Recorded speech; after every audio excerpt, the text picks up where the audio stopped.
Novels forever में खुशामदीद। Novel between love and war की 5वीं एपिसोड में खुशामदीद। तो आइए स्टार्ट करते इस 5वीं एपिसोड को बगैर किसी देर के। हयाम को अंसार साहब लाहौर ले आए थे। हयाम ने होश में आकर माइसा लोगों को मैसेज कर दिया था जिनकी लातादाद कॉल्स आई हुई थी। बेड से टेक लगाए, हाथ में मोबाइल थामे, नज़रें हसाम के नंबर पर मरकूज़ किए, न जाने कितने आंसू पलकों की बाढ़ तोड़कर रुखसार पर बह चुके थे। मेरे दामन में बहुत से दर्द आज सिमटे हैं असाम राजपूत। अब तुमसे मोहब्बत का दर्द नहीं सह सकती, तो इसीलिए मैं आज से खुद को तुम्हारी इस बेदर्द मोहब्बत और नामुकम्मल रिश्ते से आज़ाद करती हूँ। तुम भी तो एक दिन मेरी कमी देखकर ठुकराओगे, तो मैं ही तुम्हें छोड़ देती हूँ। तल्ख मुस्कुराहट से हसाम की तस्वीर को देखते हुए उसका नंबर ब्लॉक करके मोबाइल बेड पर उछाल दिया। समझ नहीं आ रहा कि मुझे सबसे बड़ी क्या अजियत मिली है, ये कि तुम मेरे होकर भी मेरे नहीं, या ये कि तुमने हमारे पाक और अपने उन नापाक रिश्तों में कोई फ़र्क न जाना, या ये कि अपनी इज्जत बच जाने के लिए रब से मैंने मौत की दुआएं मांगी। इस ज़िंदगी के ख़त्म होने को बेहतर जाना जिसका एक एक दिन तुम्हारी वापसी की आस में गुजरता था, या ये ज़ख़म जो हमेशा के लिए मेरे जिस्म पर अपना निशान छोड़ गया है। ये ज़ख़म भी भर जाएगा, इसका निशान भी वक्त के साथ मुंमल हो जाएगा, मगर इसकी अजियत हर गुज़रते दिन के साथ बढ़ती जाएगी।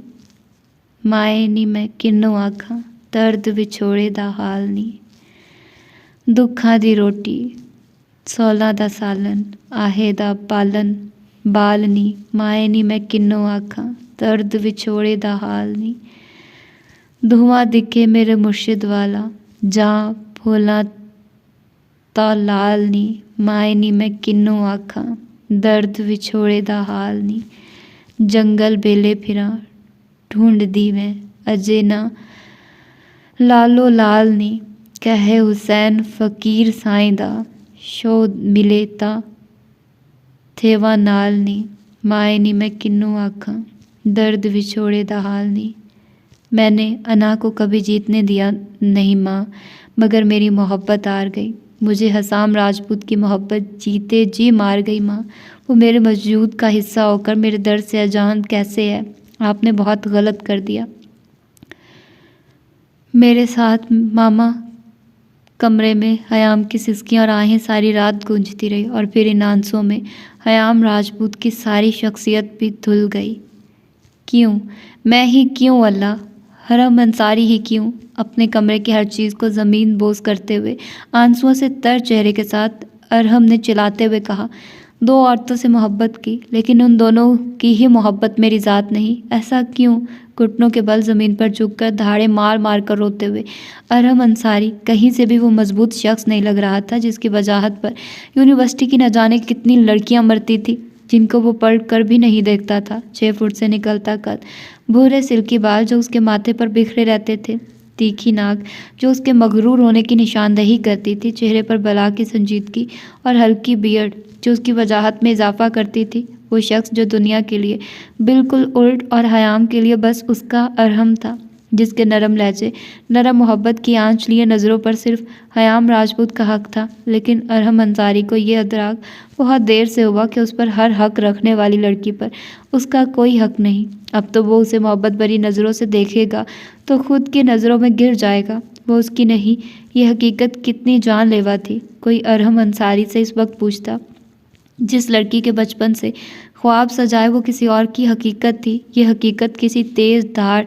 छुरी से जैसे उसका दिल काट रही थी। अल्लाह करे कि तुम मर जाओ हसाम, तुम मर जाओ। अपनी हयाम को सबसे छुपा कर रख लूँगा मैं, सबसे चीखते हुए अपने कमरे का सारा सामान ज़मीन बोझ कर दिया। 15 दिन बाद रात को वो घर आई थी। अपना कोट और मेडिकल रिपोर्ट्स बेड पर रखकर शावर लेने चली गई। तभी नवाल और माइसा उसके कमरे में आई। हयाम को वो रूम में दाखिल होते देख चुकी थी। तभी वो उससे मिलने कमरे में आ गई। वो कितने दिनों से घर नहीं थी। पहले जब जाती थी दिन में पता नहीं कितनी बार कॉल्स करती थी, लेकिन इस बार 1-2 वॉइस मैसेज, उसके अलावा कुछ नहीं। जैसे ही वो रूम में आई तो हयाम वॉशरूम जा चुकी थी, तो वो बेड पर बैठकर उसका इंतज़ार करने लगी। रिपोर्ट्स पर तभी हयाम उसकी नज़र पड़ी। कोट उठाते माइसा की नज़र गई, जिस पर नवाल भी उठकर उसके पास आई। देखा, मैंने कहा था ना कि आप ही को ज़रूर कुछ हुआ है, तभी हमसे बात नहीं कर रही थी। पता कितना दिल घबराता रहा है मेरा, सारी सारी रात नींद नहीं आती थी। माइसा ने नवाल को देखकर आहिस्ता आवाज़ में फ़ाइल की जानिब इशारा करते हुए कहा, ज़रूर तबीयत ख़राब हुई होगी। लेकिन जैसे ही फाइल्स खोलकर रिपोर्ट्स पढ़ी, दोनों बहनों को लगा कमरे की छत उन पर आन गिरी हो। उनकी बहन कितनी अजियत में थी और उसने उन्हें बताना गवारा तक नहीं किया। आंसुओं से भरी आंखों से माइसा ने फाइल्स बंद की और नवाल का हाथ थामकर घसीटते हुए उसे वहाँ से अपने रूम में ले आई। मेरी तरफ देखो नवाल, आप ही से कुछ नहीं कहेंगे। सुना तुमने? अगर वो छुपाना चाहती है तो हम अपनी ज़बान पर एक लफ्ज़ नहीं लाएंगे, समझी तुम? माइसा ने रोते हुए नवाल का चेहरा हाथों में थाम कर कहा, जो साकित नज़रों से उसे देख रही थी। हमारी बहन की इज्जत महफूज है। जब रब ने उसका पर्दा रख लिया, उसकी हिफाजत कर ली, तो हम भी उसका पर्दा रखेंगे। इस बात का जिक्र कभी नहीं करेंगे, समझी तुम नवाल? नवाल को कंधों से थाम कर झंझोड़ते हुए कहा तो नवाल ने तड़पते हुए माइसा को गले लगा लिया। मेरी बहन के साथ माइसा, कैसे हो सकता है ऐसा? हम क्यों नहीं थी उसके साथ? उसने कैसे बर्दाश्त किया? नवाल दहाड़े मारकर रोती हुई चिल्लाई। जब मेरी बहन ने मेरा सबसे पर्दा रखा, मेरी ज़ात को सवालिया निशान नहीं बनने दिया, तो माइसा राजपूत भी वादा करती है ये राज हमेशा हमेशा के लिए अपने दिल में दफन कर लेगी। वक्त का काम है गुजरना और वो गुजर ही जाता है। इस सब के दौरान अरहम ने अपने दिल को समझा लिया था। वो खुद गर्ज नहीं था, हयाम की खुशी। हसाम था तो उसे भी हसाम अजीज़ था। अरहम ने खुद भी कराटे सीखे और माइसा लोगों को भी ट्रेनिंग दिलवाई। इसके अलावा भी बहुत सी सेल्फ डिफेंस और पिस्टल चलाना भी सिखाता रहा। हयाम से पहले अरहम ने पुलिस फोर्स ज्वाइन की थी। राजपूत मैंशन पर सख्त सिक्योरिटी हायर की, जगह जगह कैमरास लगाए जिनको माइसा, हयाम, अनान, नवाल और अरहम के मोबाइल से कनेक्ट किया गया।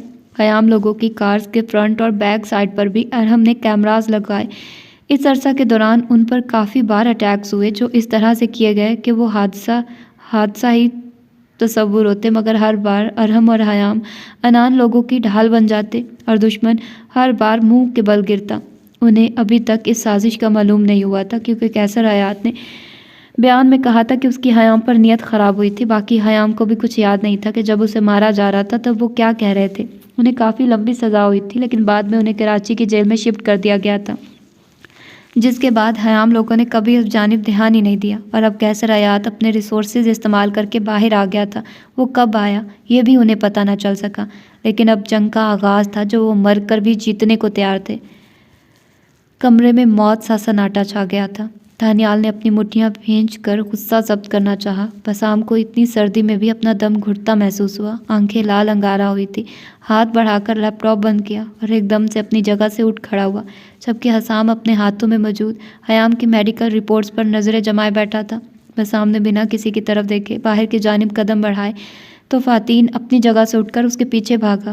बसाम, आई एम सॉरी यार। फ़तीन ने बसाम का बाजू थामकर रुख अपनी जानिब करते हुए कहा, आई एम सॉरी यार, मेरे और दानी। अभी फ़तीन कुछ बोलता कि बसाम ने उसे पीछे धक्का दिया। वो हमारा फ़र्ज़ था, डैम इट। इस बारे में एक बात नहीं सुनूंगा, मगर तुम लोगों के यहाँ से जाने के फ़ैसले पर कभी माफ़ भी नहीं करूँगा, एक एक लफ्ज़ पर ज़ोर देकर कहा, जबकि फ़तीन बेबसी से उसे जाते हुए देख रहा था। दिखाओ, क्या है वो शख्स? कहाँ है वो शख्स? हयाम ने अरहम को देखकर इस्तफ़ार किया, जिसने घूरी से उन चारों बहनों को नवाजा। मैंने क्या टाइम कहा था और तुम लोग पहुंची कब हो? अरहम ने तासुब से सर हिलाते कहा तो नवाल ने अपनी मुस्कुराहट छुपाई। चलो बेसमेंट में। अपने पीछे उन चारों को आने का इशारा करके कदम बेसमेंट की जानिब बढ़ाए। वो जैसे ही वहां दाखिल हुई तो सामने एक शख्स कुर्सी से बंधा हुआ था। उसके चेहरे पर मास्क देखकर हयाम ने अरहम की जानिब देखा, जिसने आगे बढ़कर उस शख्स के चेहरे से मास्क हटाया। असगर हयात। अनान के होंठों से सरगोशी से भी कम आवाज़ में यह नाम अदा हुआ। गुस्से और नफरत की शदीद लहर उन्हें अपने रगों पैर में सरायत करती महसूस हुई। तभी नवाल आगे बढ़ी। तुम घटिया नीच इंसान, तुम्हारी हिम्मत भी कैसे हुई मेरी बहन पर गलत निगाह डालने की? बेदरीक मुक्कों के वार असगर हयात के चेहरे पर करते नवाल का बस नहीं चल रहा था उसे जान से मार दे। अपने पाँव से उसके पेट पर ठोकर मारी तो वो कुर्सी समेत नीचे गिरा, तो अरहम ने आगे बढ़कर उसे उठाया, जबकि अनान ने आगे बढ़कर नवाल के हाथ पकड़े, जो अभी भी असगर हयात को मारने के लिए आगे बढ़ रही थी। अब तुम्हारे मुंह से एक एक लफ्ज़ शुरू से आखिर तक सच सच निकलना चाहिए, वरना मैं तुम्हें कुछ कहने के काबिल नहीं छोड़ूंगा। अरहम ने असगर हयात के बाल अपनी मुट्ठी में दबोचते हुए घरा कर कहा तो उसने अपने सामने खड़ी उन लड़कियों की तरफ देखा। जिनको बर्बाद करने के लिए उन्होंने क्या कुछ नहीं किया था, लेकिन वो आज भी पूरी इज्जत के साथ उसके सामने खड़ी थी। उनकी हर साजिश उन नाजुक जानों को मजबूत बनाती गई। अरहम ने हाथ में पकड़ी ब्लेड का दबाव उसकी गर्दन पर बढ़ाते हुए कहा तो अस्कर हयात ने डरते हुए उसकी जानिब देखा। बताता हूँ, इसको पीछे करो। अरहम ने ब्लेड पीछे की और उसके सामने आकर खड़ा हो गया। ये बात सफ़िया और रिजवान साहब की शादी से पहले की है। सफ़िया किसी लड़की को पसंद करती थी। उसने अपनी पसंद का इजहार अपने घर वालों से किया तो रिजवान साहब ने अपने वालिद के कहने पर लड़के के बारे में जांच पड़ताल करवाई तो पता लगा कि लड़का नशे करता है और बहुत से गलत कामों में मुलव्विस है। तो उन्होंने यही बात आकर अपने वालिद को बताई, जो सफ़िया बेगम ने भी सुन ली, जिस पर उनके वालिद ने उस रिश्ते से साफ इनकार कर दिया। लेकिन रिजवान साहब ने अपनी बहन से कहा था कि अगर वो लड़का शादी के बाद इस घर में उनके सामने रहेगा तो वो अपने बाबा को मना लेंगे, क्योंकि उनकी एक ही बहन है। वो उसकी ज़िंदगी नहीं ख़राब करना चाहते और ये भी नहीं चाहते कि वो अपनी मोहब्बत को छोड़कर दुखी हो। लेकिन वो लड़का इस बात के लिए नहीं माना और गायब हो गया। सफ़िया बेगम इस बात का कसूरवार रिजवान साहब को समझती थी। फिर उनकी शादी ख़ानदान के लड़के से हो गई। जब रिजवान साहब अपनी पसंद की शादी करके रुखसार बेगम को लाए तो उनकी नफ़रत उनसे और बढ़ गई। सफ़िया बेगम की शादी के कुछ साल बाद उनके शौहर की वफ़ात हो गई थी। वो पाकिस्तान आई तो रुखसार बेगम और उनकी बेटियों से खार खाने लगी। उन्हें दिनों उनका अपने साबका महबूब से सामना हुआ, जिसने उन्हें बदला लेने के लिए उकसाया। उन्होंने रमज़ान साहब की कार का एक्सीडेंट करवाने का प्लान बनाया, जिसमें रिजवान साहब और रुखसार बेगम ने तस्लीम बेगम और रमज़ान साहब को एयरपोर्ट छोड़ने जाना था। लेकिन खुशकिस्मती से रिजवान साहब और तस्लीम बेगम न जा सके। फिर प्लान के मुताबिक वो हसाम लोगों को अपने साथ लंदन ले गई, जहाँ 6 माह बाद सफ़िया बेगम के इत्तेफाक से बातें सुनकर सुगरा बेगम को हार्ट अटैक आया। वो बच सकती थी, लेकिन सफ़िया बेगम को जब पता चला कि वो उनकी बातें सुन चुकी है तो वो उन्हें हॉस्पिटल ना लेकर गई। जब वो तड़प तड़प कर अपनी ज़िंदगी हार गई तब दुनिया को दिखाने को हॉस्पिटल ले गई। 10 साल पहले लंदन। फूफो, हम लोग 15 दिन तक पाकिस्तान वापस जा रहे हैं, सामने खाना खाती हुई सफ़िया बेगम को मुखातिब करके कहा, जो अब हैरान नज़रों से उसे देख रही थी। क्यों? मेरा मतलब है रिजवान ने बुलाया है क्या? जी, उससे मैंने ही फ़ैसला किया। वैसे अभी से यहाँ से बिज़नेस वाइंड अप करके वहाँ पर शिफ्ट करना चाहते हैं। तानियाल और बसाम अपनी आगे की स्टडी वहीं जाकर कंटिन्यू कर लेंगे। हसाम ने मोबाइल पर टाइपिंग करते हुए जवाब दिया तो सफ़िया बेगम ने खूनखार नज़रों से उसे घूरा, जबकि फराह शाकी नज़रों से अपनी माँ और हसाम को देख रही थी। मॉम, ये क्या? हसाम क्या कह कर गया है? हसाम, ये कैसे जा सकता है यहाँ से? फराह ने के चिल्लाने पर सफ़िया बेगम ने उसे घूर कर देखा। बस भी करो, ये हसाम नामा। मेरा बस चले तो इन चारों का ये सफ़र आखिरी सफ़र में बदल दूँ, मगर तुम दोनों की वजह से ये भी नहीं कर सकती। एक मुसीबत ख़त्म नहीं होती, दूसरी नाजिल हो जाती है, सफ़िया बेगम ने झुंझला कर कहा तो फरा ने टेबल पर पड़े सारे बर्तन ज़मीन बोस कर दिए। मुझे हसाम चाहिए मॉम, हर कीमत पर। जो करना है करें, लेकिन हसाम को रोकें। अपने बाल नोचते हुए पागलों की तरह चिल्लाकर कहा तो सफ़िया बेगम ने आगे बढ़कर उसके हाथ थामे। ठीक है, करती हूँ मैं कुछ। प्रॉमिस, आप नहीं जाने देंगी ना उसे? फरा ने चिल्लाते हुए कहा तो सफ़िया बेगम ने उसे गले लगाया। नहीं जाने दूंगी, बस सब्र करो तुम। मैंने बसाम की तरफ से माइसा के लिए शॉपिंग कर ली है, दानियाल ने गाड़ी में सामान रखते हुए कहा। आज फ़ातीन और दानियाल अनान और नवाल के लिए शॉपिंग करने आए थे। बसाम के एग्ज़ाम्स थे, इसलिए वो बिज़ी था। उसने कहा था वो बाद में हसाम के साथ चला जाएगा, इसीलिए दानियाल ने उसकी तरफ से माइसा के लिए कुछ शॉपिंग कर ली थी। और ये अब बता रहे हो? फ़ातीन ने गुस्से से दानियाल को देखा, जो कंधे झुकाता ड्राइविंग सीट पर बैठ गया था। कुछ दिन तो रह गए हैं और बसाम पता नहीं कब फ्री हो, इसीलिए मैंने सोचा मैं कुछ ख़रीद लूँ, दानियाल ने फ़ातीन को देखकर कहा, जो बाहर खड़ा उसे घूर कर देख रहा था। अब कहाँ जा रहे हो? फ़ातीन को वापस मॉल में जाते देखकर दानियाल ने चिल्लाकर पूछा। चाचू और हयाम के लिए गिफ्ट्स लेने, फ़ातीन ने बिना पलटे जवाब दिया तो दानियाल ने सर झटक कर आंखें मूंदकर सीट से सर टिका दिया। अजीब से शोर पर दानियाल ने अपनी आंखें खोली। अपने बाएं जानिब 2 गाड़ियों को चक्कर लगाते देख दानियाल थोड़ा हैरान हुआ, क्योंकि वो एक दायरे में घूम रही थी। अभी दानियाल कुछ समझता जब उनमें से एक बड़ी गाड़ी फुल स्पीड से दानियाल की गाड़ी की जानिब बढ़ी। दानियाल फटी आंखों से उस गाड़ी को अपनी जानिब बढ़ता देख रहा था। जल्दी से हड़बड़ाकर कार स्टार्ट करनी चाहिए, मगर तब तक देर हो चुकी थी। वो गाड़ी पूरी ताकत से दानियाल की कार से टकराई, जिस पर दानियाल की कार साथ खड़ी दूसरी गाड़ियों में धंसती चली गई। एक ज़ोर धमाके से दानियाल को अपने कान फटते महसूस हुए। कार का दाएं जानिब से शीशा टूटकर दानियाल के कंधे से लेकर पेट तक जिस्म को चीरता चला गया। फ़ातीन जो 1 घंटे बाहर आया था तो बाहर एम्बुलेंस और पुलिस को खड़ा देख अपनी जगह पर रुक गया। दानी सरगोशी से भी कम आवाज़ पर फ़ातीन के लबों से सब अदा हुआ था। नहीं, वो यहाँ से चला गया होगा। अपने सर को नफ़ी में हिलाते हुए फ़ातीन ने अपने कदम पीछे लिए। हाथ में थामे शॉपिंग बैग ज़मीन बोस हो गए थे। आईसीयू के बाहर वो तीनों गम से नरहाल बैठे हुए थे। सफ़िया बेगम को हसाम ने बताया तो वो बस थोड़ी देर के लिए आकर चली गई। क्या उसका कहना था कि उसकी तबीयत ठीक नहीं, तो हसाम ने लब भींचकर उन्हें देखा और जाने दिया। डॉक्टर को बाहर आते देख हसाम जल्दी से डॉक्टर की जानिब बढ़ा, जबकि फ़तीन दीवार से सर टिकाए अपने खून आलूद हाथों को देख रहा था। क्या हुआ अली, सब ठीक तो है ना? हसाम ने डॉक्टर से इस्तफार किया, जो कि उसका दोस्त भी था।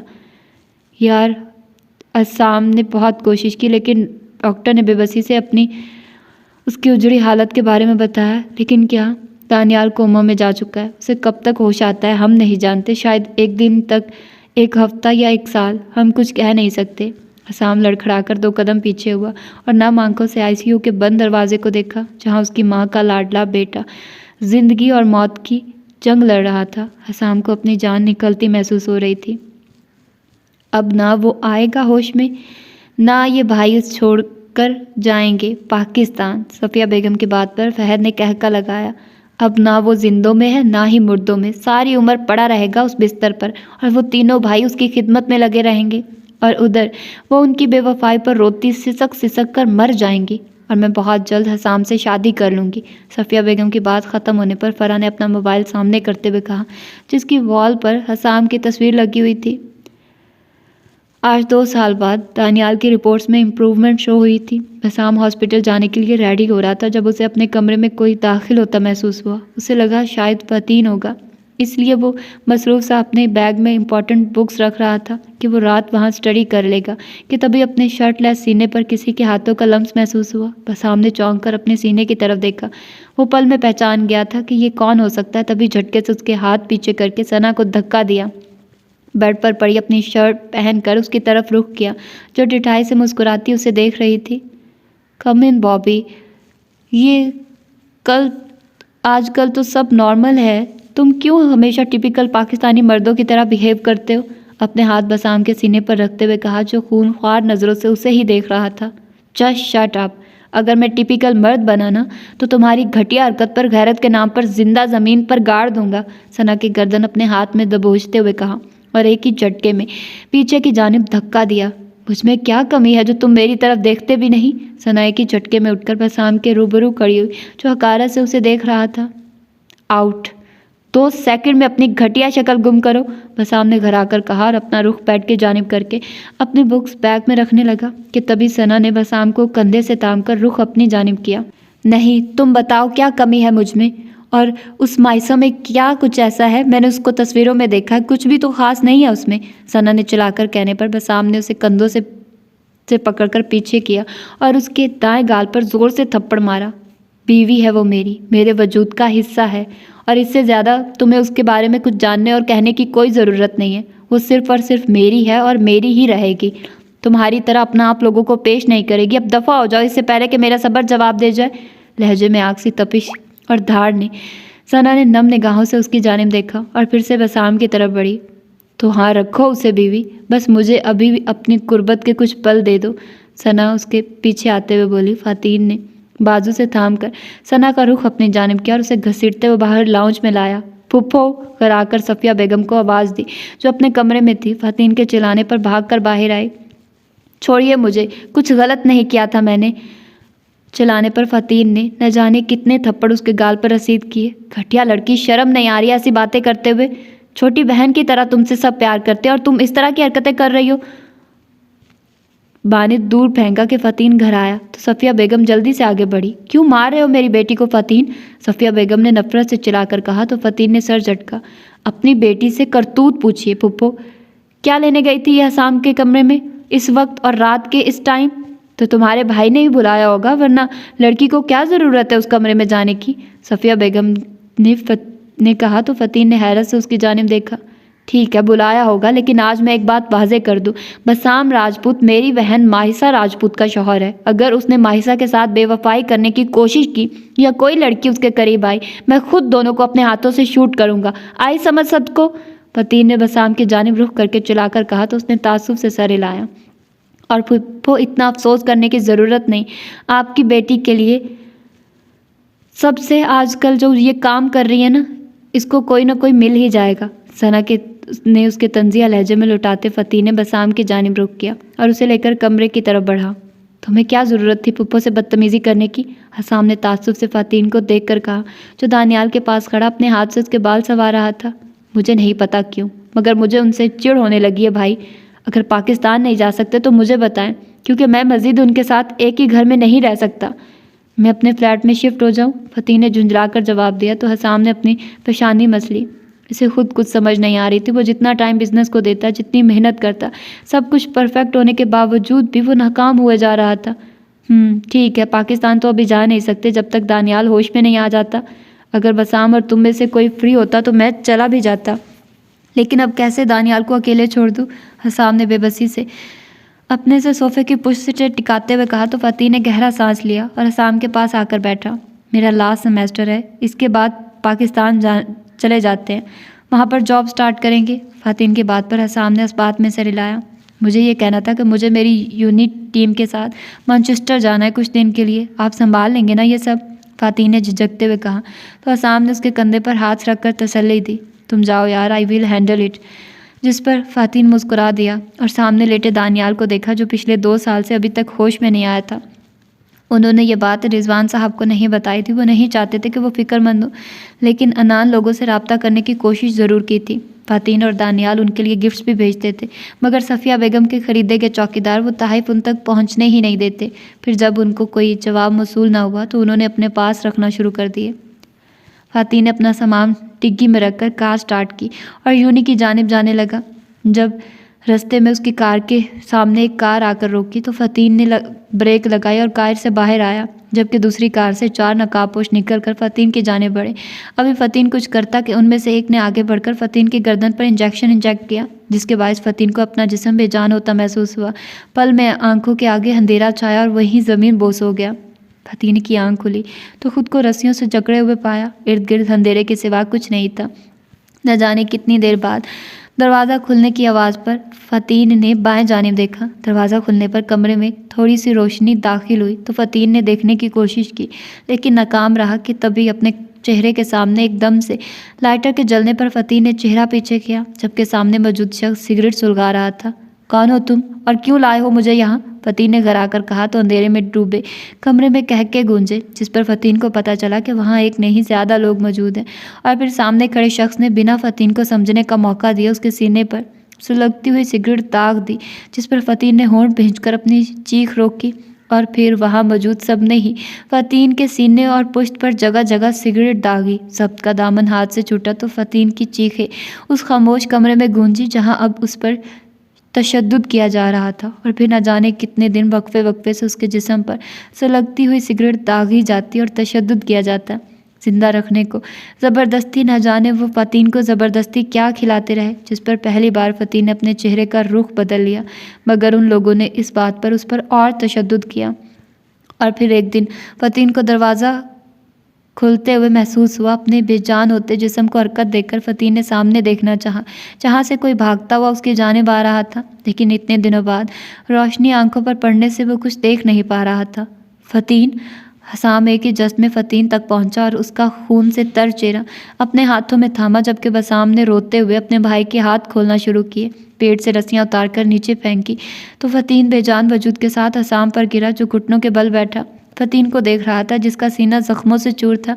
फतीह के जाने के एक दिन बाद दानियाल को होश आ गया था तो हसाम और बसाम के पांव खुशी से ज़मीन पर नहीं लग रहे।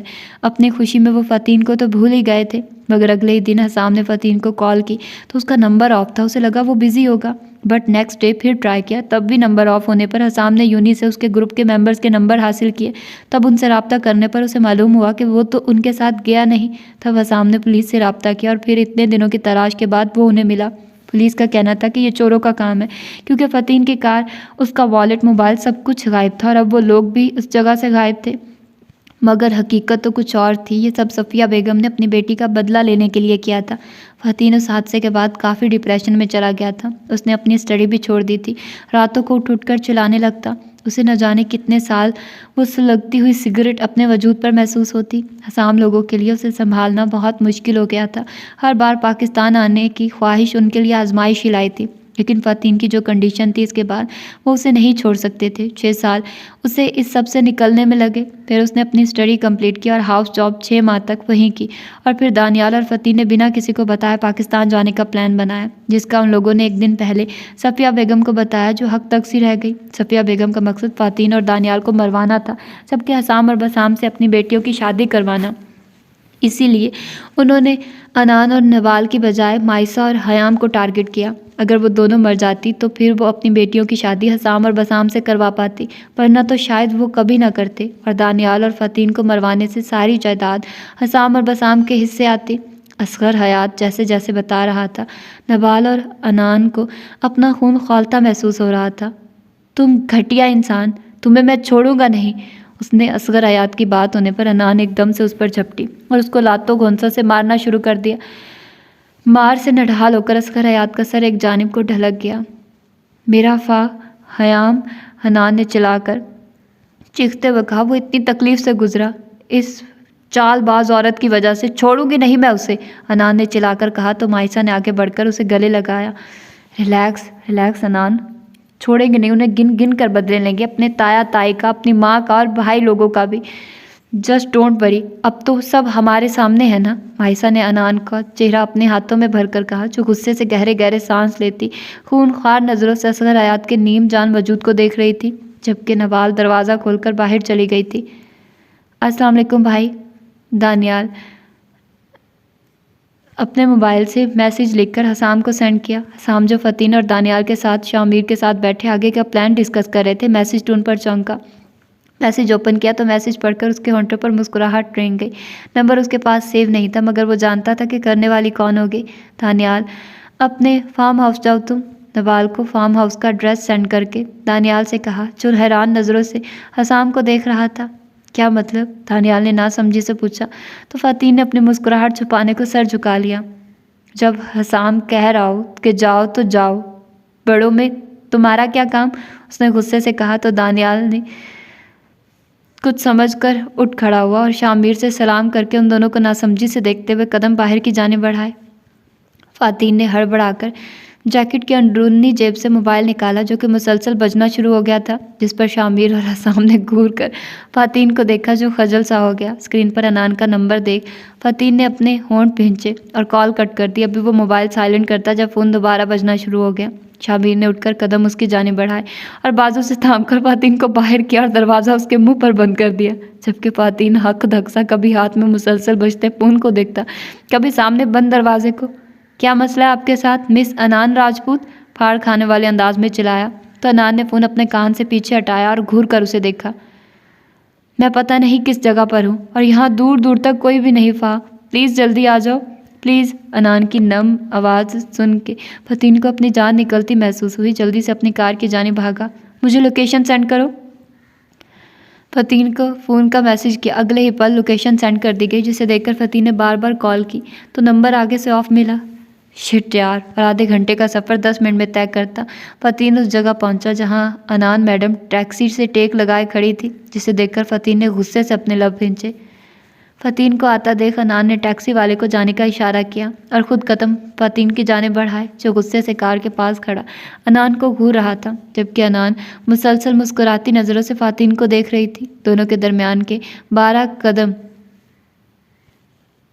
को अनान ने भागते हुए तय किया। फ़तीन की गर्दन में अपने दोनों बाजू बांधकर अपने पाँव उसके पाँव पर रख दिए, जबकि फ़तीन संजीदा चेहरा लिए वैसे ही खड़ा था, जैसे अनान के उस अमल पर उसे कोई फ़र्क ना पड़ा हो। I love you so much फा, I am really proud of you. Fateen के कान में सरगोशी करते अनान ने अपने लब फ़तीन के कान की लौ पर रख दिए। फ़तीन को खुद पर जब्त करना मुश्किल लगा, लेकिन वो कैसे भूल जाता कि कल कितनी मोहब्बत से उसने अनान को पुकारा था और वो उसका हाथ झटक कर चली गई थी। ये बात याद आते ही फ़तीन के तासुरात बदले। अनान को कंधों से थामकर अपने सामने किया। मुझे ऐसी मोहब्बत बिल्कुल नहीं चाहिए मिस अनान, जिस पर जब आपका दिल किया आप मुझे खुद के करीब भी आने देंगी और जब दिल किया धुतकार देंगी, क्योंकि आपको फिर कुछ समझ नहीं आती। फतीन अपना जुमला मुकम्मल कर पाता जब हनान ने एकदम से उसका चेहरा अपने हाथों में थाम लिया और अपने लब फातिन के लबों पर रख दिए। अपनी बेचैनी बेकरारी फातिन की तकलीफ जानकर अनान को जो दुख हुआ था वो सब अपनी शिद्दतों से फातिन पर निछावर करने लगी। अनान के लम्स से फातिन को अपने रगों पैर में सुकून सरायत करता महसूस हुआ। अनान की मोहब्बत उसे सरशार कर रही थी। फातिन को अपना दिल अपने कानों में धड़कता महसूस हो रहा था, मगर दिल अनान को नखरे दिखाने के लिए मचल रहा था। वो देखना चाहता था जब वो अनान को नखरे दिखाएगा तो वो क्या रिएक्ट करेगी।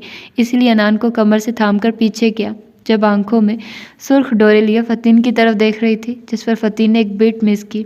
गले में गिल्टी सी उभर कर मासूम हुई, जबकि अनान फतीन का बेतासुर चेहरा देखकर नम आंखों और गुस्से के तासुरात लिए उससे दूर हुई और रुख पलट लिया। अभी वो आगे बढ़ती जब फतीन ने अपना हाथ अनान की कमर में डालकर उसका रुख अपनी जानिब किया, जिस पर अनान फतीन के सीने से आ लगी। अब अगर तुम मुझसे दूर गई ना मिसिस फतीन राजपूत, तो मैं बार बार आने वाले दूरी पर सब्र करने के बजाय तुम्हें ज़मीन में गाड़ कर हमेशा हमेशा के लिए तुम पर सब्र कर लूँगा, क्योंकि तुम्हारी दूरी हर बार मुझे बेमौत मारती है। सर्द लहजे में फतीन ने अनान के चेहरे पर घरा कर कहा, तो अनान ने फतीन की शर्ट को मुट्ठियों में दबोचा और फतीन की गर्दन में मुँह छुपा लिया। सर्दियों की पहली बारिश का आगाज़ हो चुका था। हर तरफ एकदम से ही स्याह बादल छा गए और फिर देखते ही देखते बारिश बरसना शुरू हो गई। फतीन ने चेहरा ऊपर करके बारिश के कतरों को अपने चेहरे पर महसूस करना चाहा, जबकि अपनी गर्दन पर अनान की गर्म सांसों और फिर उसके होंठों का नरम लम्स महसूस हुआ। फतीन के होंठों पर मुस्कुराहट रेंग गई। अपने गिरफ्त अनान की कमर पर सख्त करके उसे खुद में भींच लिया, जबकि अनान के होंठों का लम्स फतीन को महसूस हो रहा था। सरगोशी से भी कम आवाज़ में ठंड से कपकपाते हुए अनान ने कहा, तो फतीन ने झुककर उसके होंठों अपने होंठों की सख्त गिरफ्त में ले लिए। फतीन की शिद्दत पर अनान को अपनी टांगों से जान निकलती महसूस हुई। अपने हाथों में फतीन की शर्ट मजबूती से थामकर खुद को गिरने से बचाया। अनान की सांसों से पूरी तरह अपनी सांसें उलझाकर फतीन कतरा कतरा अनान की सांसें खुद में अंडेल रहा था। इस वक्त फतीन अनान की खुशबू को अपनी रूह तक में बसा महसूस कर रही थी। उसे पीछे हटा अपना सर अनान के सीने पर टिकाया, जो अब गहरे गहरे सांस ले रही थी। जी जानेफा, मोहब्बत से चूर लहजे में सरगोशी की, तो अनान ने नज़रें उठाकर फातिन की तरफ देखा, जो आंखों में खुमार की सुर्खी लिए उसे ही देख रहा था। अनान के चेहरे पर पल में गुलाल बिखरा, होंठों पर शर्मगी मुस्कुराहट ने अहाता किया। फतीन के पाँव पर अपने पाँव रखकर थोड़ा ऊपर हुई और उसके कान में सरगोशी की। रूम में चले, अनान ने कहते अपना चेहरा फतीन की गर्दन में छुपा लिया, जबकि सुनसान सड़क पर बारिश की बूंदों के दरमियान फतीन का जिंदगी से भरपूर कहका गूंजा। जो हुक्म जानेफा, अनान को खुद में भींचते चिल्लाकर कहा, तो अनान ने अपने दांत फतीन की गर्दन पर गाड़ दिए, जिस पर फतीन ने मुस्कुराकर उसे खुद में शिद्दत से भींच लिया कि अनान ने कराकर फतीन को धक्का दिया, जिस पर उसने कंधे अचका दिए।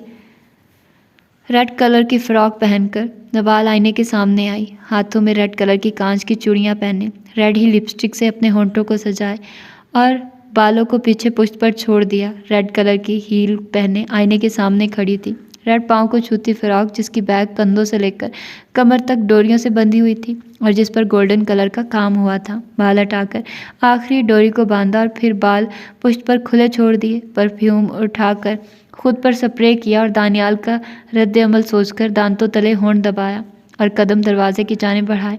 दरवाज़ा खोलकर बाहर आई और रेलिंग पर झुककर नीचे निगाह दौड़ाई और फिर दबे कदमों से सीढ़ियाँ उतरती पोर्च तक गई। बारिश में बुरी तरह से भीगने पर अनान को शदीद सर्दी लग रही थी।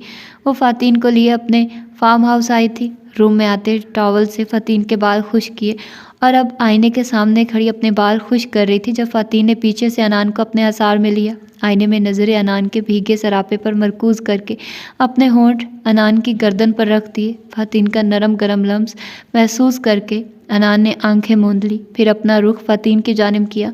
बादलों के गरजने की आवाज़ पर अनान ने खिड़की की जानिब देखा, जहाँ बारिश ज़ोरों शोर से बरस रही थी, और फिर फतीन की जानिब, जो आंखों में मोहब्बत का जहां लिए अनान को देखने में मगन था। अनान ने अपने हाथ फतीन की शर्ट के बटन पर रख कर फतीन की नज़रों में देखा, जो मखमूर नज़रों से अनान को ही देख रहा था। अनान की कमर पे अपने दोनों हाथ बांधकर अपने कदम पीछे बेड की जानिब लेने शुरू किए, जबकि फ़तीन के हर कदम पर अनान ने उसकी शर्ट के बटन खोलकर उसकी शर्ट वजूद से जुदा की और फ़तीन को पीछे बेड पर धक्का दिया, जो अपनी सुर्ख होती आंखों से अनान को ही देख रहा था। फ़तीन झुक कर अनान ने अपने हाथ की उंगलियों को उन जख्मों के निशानों पर फेरना शुरू किया, जो अब काफ़ी हद तक मनमिल हो चुके थे। फ़तीन का सारा खुमार भग से उड़ा। हैरान नज़रों से अनान को देखा। क्या अनान सब जान चुकी है? अपनी सोच पर नफ़ी में सर हिलाया और अनान को नरमी से खुद से दूर किया और उठ खड़ा हुआ, चुपकर अपनी शर्ट उठाई। जब अनान ने पीछे से अपना हसार फ़तीन के गिर्द बांधा, फ़तीन के हाथ शर्ट को ठीक करते वहीं साकित हो गए। कभी जो बादल बरसे, मैं देखूं तुझे आंखें भर के। अनान ने अपने लब फ़तीन की पुश्त पर मौजूद निशानों पर रखे तो फ़तीन ने अपनी आंखें मूंद ली। इतने साल पहले मिले ज़ख्म, जिनकी अजियत में आज तक फ़तीन राजपूत जल रहा था। अनान के होंठों का लम्स उन पर किसी ठंडी फवार और मरहम की तरह महसूस हुआ। फ़तीन ने अपना रुख अनान की जानिब किया तो अनान ने अपना सर फ़तीन के सीने से टिका दिया। इतनी ठंड में फ़तीन के सीने की गरमाइश से अनान को सुकून महसूस हुआ। अपना एक हाथ अनान की कमर पर, दूसरा उसके बालों में उलझा कर अनान का चेहरा अपने सामने किया, जो लगे मुझे पहली बारिश की दुआ, तेरे पहलू में रह लूँ। कमरे में उस वक्त दोनों की रक्स करती धड़कनों का शोर था। फ़तीन की तेज़ होती सांसें अनान को अपने चेहरे पर महसूस हो रही थी। बाहर बरसती बारिश ने कमरे के माहौल को फसूखेज़ बनाया हुआ था। फ़तीन की गर्म सांसों से अनान को अपना चेहरा झुलसता हुआ महसूस हो रहा था। खुश्क पड़ते होंठों पर ज़बान फेर कर नज़रें उठाई तो धक से रह गई, क्योंकि फ़तीन अपनी मायनी खेज नज़रें उसी पर जमाए हुए था। अभी अनान पीछे हटती कि फ़तीन ने झुक कर अपने लब अनान के लबों पर रख दिए। फ़तीन की बढ़ती शिद्दत पर अनान ने अपने हाथ मजबूती से उसके कंधे पर रख दिए। अनान की सांसों को बुरी तरह से मुंतशिर करके फ़तीन नरमी से पीछे हुआ और बिना अनान को समझने का मौका दिया उसे बेड पर धक्का देकर उस पर झुक आया। मैं खुद को पागल कह लूँ तो गम दे खुशियाँ सह लूँ। फ़तीन को खुद पर झुके देखकर अनान ने अपना रुख बदल लिया।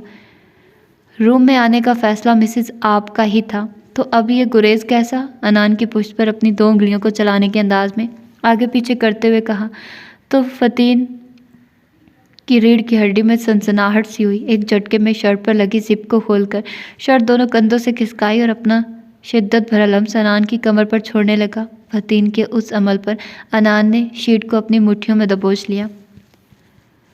फ़तीन के हद से ज़्यादा बढ़ती बेबाकियों पर अनान ने रुख बदलकर उसके होंठों पर हाथ रख दिया। सुर्ख चेहरे के साथ गहरे गहरे सांस भरती वो फ़तीन राजपूत को बुरी तरह परेशान कर रही थी। अनान राजपूत, तुम सिर्फ बीवी और मोहब्बत ही नहीं, बल्कि तुम तो फ़तीन राजपूत की दीवानगी और जुनून हो। तुम फ़तीन राजपूत के लिए वो नशा हो जिसे बिन पिए ही वो बहक जाता था। तो सोचो, जब आज कतरा कतरा तुम्हारी नाजुक जान में उतारने पड़ेगा तो फिर तुम शिद्दतें कैसे बर्दाश्त करोगी?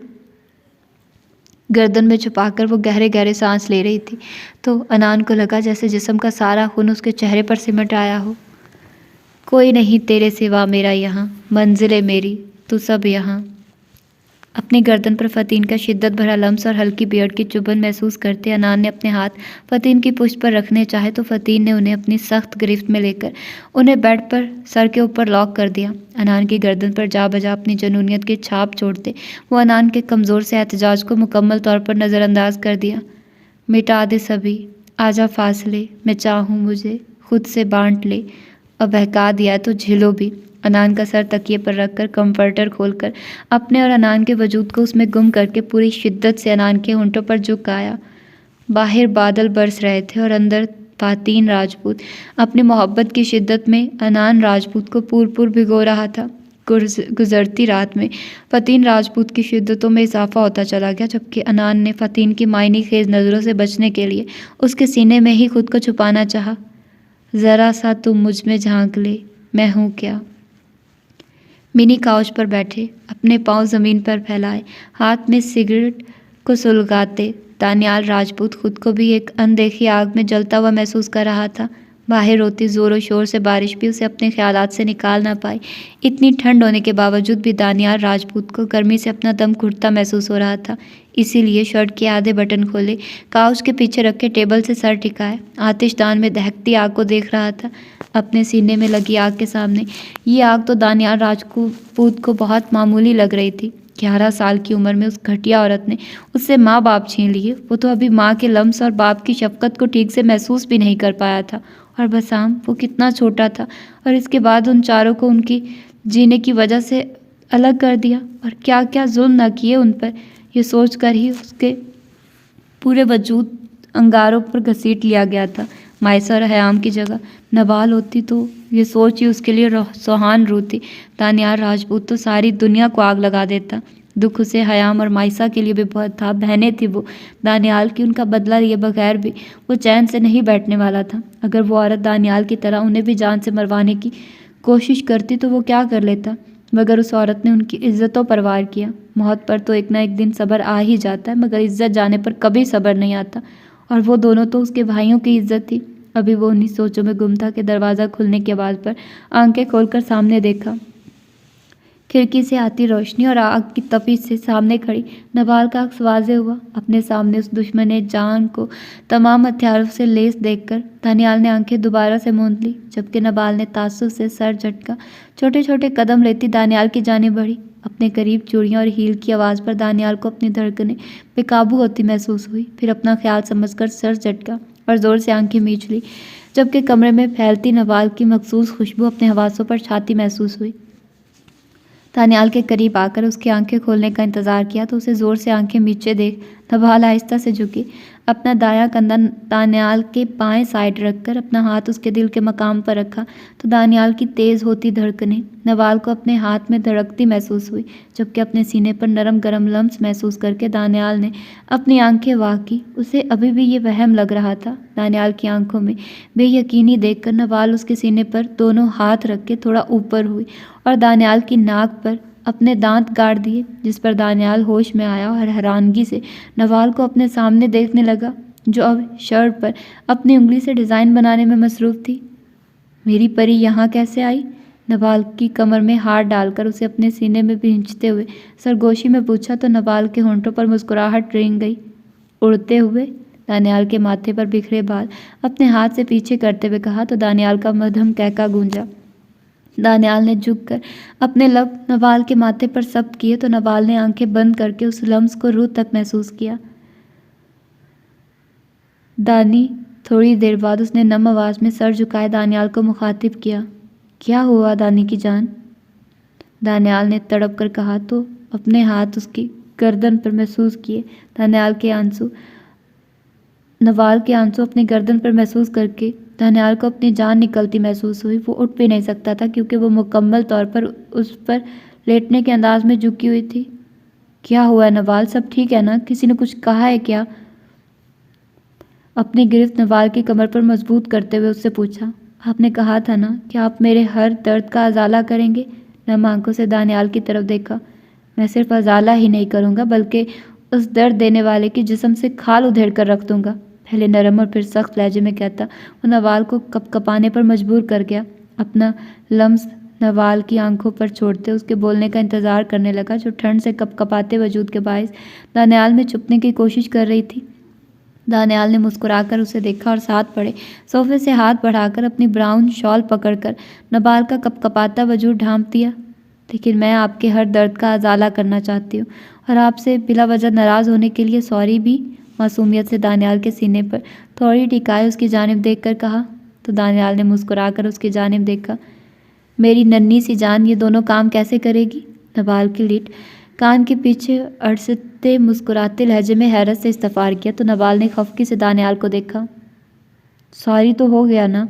नरूठेपन से कहा तो दानियाल ने एकदम से नवाल की कमर पर गिरफ्त मजबूत करके उसे काउच पर लेटाया और ख़ुद उस पर झुकाया। लग जा गले कि फिर ये हसीन रात हो न हो, शायद फिर इस जन्म में मुलाकात हो न हो। और अजाला? नवाल के गर्दन में गहरा सांस भरकर कहा तो नवाल को अपने वजूद में सर्द लहर सरायत करती महसूस हुई। मैं कर तो रही हूँ, अपने खुश्क पड़ते होंठों पर ज़बान फेरते हुए उसने दानियाल को कहा और उसने समझने के अंदाज में सर हिलाया। आपने सिगरेट शुरू पीना कर दी दानियाल? उसने साइड पर पड़े सिगरेट के डब्बे को देखकर उससे इस्तफार किया तो दानियाल ने अपने दांतों के सारी गलती तुम्हारी है मिसिस। दानियाल के कंधे पर उसने मुंह खोले उसकी जानिब देखा। तुम्हारी सांसें मुयस्सर नहीं थी जिन्हें कतरा कतरा खुद में उतारकर सीने में लगी आग बुझा लेता, इसलिए सिगरेट से काम चलाना पड़ा। तुम आ गई हो तो अब कतरा कतरा तुम्हारी सांसों को खुद में अंडेल लूँगा, इसीलिए तो मैं फिर इस चीज़ को छोड़ दूँगा। उसकी खुशबू को इनहेल करते हुए कहा तो नबाल ने शर्म हया के बाइस बुरी तरह से अपने लब कुचल डाले। हमको मिली हैं आज ये घड़ियाँ नसीब से, जी भर के देख लीजिए हमको करीब से। दानियाल का चेहरा हाथों में भरकर उसका एक एक नक्श अपने दिल में महफूज करना चाहा। मुझे आपका बहुत शिद्दत से इंतज़ार था दानी। दानियाल की मुस्कुराती नज़रें महसूस करके नबाल को शर्मिंदगी से महसूस हुई, इसलिए उसे धक्का देकर खुद से पीछे किया और उठ खड़ी हुई। अभी वो आगे बढ़ती कि दानियाल ने बाजू से थामकर रुख अपनी जानिब किया और बिना नबाल को समझने का मौका दिए उसे अपने कंधे पर उठाया और कमरे की जानिब कदम बढ़ाए, जबकि नबाल इस अचानक अवतार पर मुंह खोले खुद को दानियाल के कंधे पर लटका हुआ महसूस कर रही थी। फिर आपके नसीब में ये बात हो न हो, शायद फिर इस जन्म में मुलाकात हो न हो। तुम्हें मेरा इंतज़ार था तो आज दानियाल राजपूत अपनी शिद्दतों से इस इंतज़ार को हासिल बख्शेगा। तुम्हें अधूरापन महसूस होता था तो आज दानियाल राजपूत तुम्हारे वजूद से रूह तक सरायत करके अपनी मोहब्बत से तुम्हारे वजूद को पूर भिगो कर इस अधूरेपन को ख़त्म कर देगा। और आखिर में तुम्हें मुझ पर गुस्सा आता था और प्यार भी, तो नबाल को दरवाजे से पिन किया उसके चेहरे पर झुकते कान में सरगोशियाँ करता वो नबाल को बुरी तरह कपकपाने पर मजबूर कर गया। पास आए कि हम नहीं आएंगे बार बार, बाहें गले में डालकर हम रोल लेंगे ज़ार ज़ार। अब गुस्सा तुम मेरी शिद्दतों पर कर लेना जब मैं तुम्हारे रोकने के बावजूद अपनी मनमानियाँ करूँगा, और प्यार तुम मेरे प्यार को देखकर कर लेना।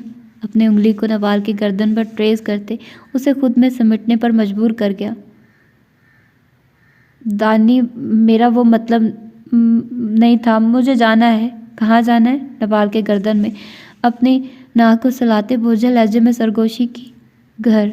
अपने खुश्क पड़ते होंठों पर जबान फेरते कहा, तो इतना सज धज कर सिर्फ मुझे बहकाने और दीदार करवाने आई थी। चेहरा नबाल के सामने करते अब्रू अचकाकर इस्तफार करते उसे सटपटाने पर मजबूर कर गया।